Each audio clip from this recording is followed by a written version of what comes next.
Bok svima, ja sam Renato i dobrodošli u predbožićno raspoloženje na mom kanalu gdje nosim vestice, gdje se možda opijam kuhanim vinom i gdje Zagreb proglašavamo najboljim adventom u Europi, koju godinu za redom možda treću.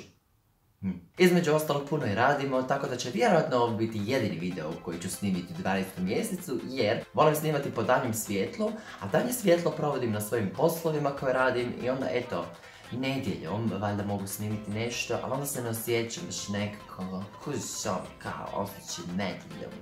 Toliko nemam vremena da se nisam ni ošišao, ali imam vremena za sve i svašta drugo. Jedna od jako kvalitetnih stvari koja se dogodila je Filozofski teatar u Hrvatskom narodnom kazalištu u Zagrebu. Ova sezona počela je vrlo bombastičnim imenom MIA, Mia ili Maja, kako god ju želite zvati, koja se probila u mainstream glazbu još negdje 2005. 2006. 2007. Konkretno ja sam izvolio preko pjesme Paper Planes i nju je HNK pozvao kao jednu vrlo moćnu ženu u glazbenoj industriji, kao izbjeglicu sa Šri Lanke koja sada živi nekakav svjetski život, da malo popričamo o životu koji se događa na planetu Zemlji. I ne samo na planetu Zemlji, već se i često puta osvrnula na to kako trebamo otići na Mars.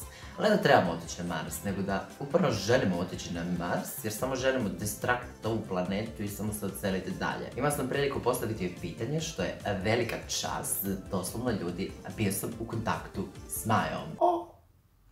Pričali smo o kontrolingu interneta, pa sam ju pitao, ok, s obzirom da nas svi sad špioniraju i kontroliraju na internetu, nije li drugačije naše ponašanje kad već znamo da nas kontroliraju i nije li drugačiji način pretrage sadržaja? Odnosno, prije 10 godina ja bih drugačije možda pretraživao internet nego što to radim sad. Sad me boli kurac, otvaram prnjavu pred svojim prijateljima i općenito nije mi problem dijeliti svoje informacije s najboljom kompanijom na svijetu, Googleom.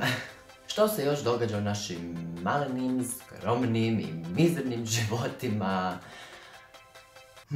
Ovih dana na YouTube-u odvija se jedna mala dramica na Balkanu. Jedan totalno nebitni gospodin s velikim brojem subscribera pohejtao je prvog balkanskog make-up artista muškog spola Ajdina Fejzića, kojem ovim putem želim dati jednu malenu podrškicu iz Hrvatske, kao prvi hrvatski gay youtuber koji razbija stereotipe i boli ga kurac šta vi imate tamo za reći. Lik je sa svojom zajednicom podijelio činjenicu da Europska unija u Bosnu dovodi likove poput Ajdina koji su wannabe muškarci, koji se šminkaju i koji srozavaju cijelu populaciju.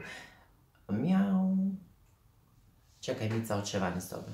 Dok si ti s druge strane očerupana muškarčina koja za hidratantnu kremu nikad čula nije, koji pljuje po ulici i koji izdrkava na lezbe u prnjavi. Pa ako je tom kretenu problem što je Europska unija u državu koja uopće nije članica Europske unije dovela šminku u muški svijet, pa ja mislim da on više ne bi trebao izlaziti iz kuće, ne bi trebao više koristiti internet i treba se subscribe-ati na Ajdina kako bi malo dobio uvida u to kako se brinuti o svom jebenom balkanskom licu.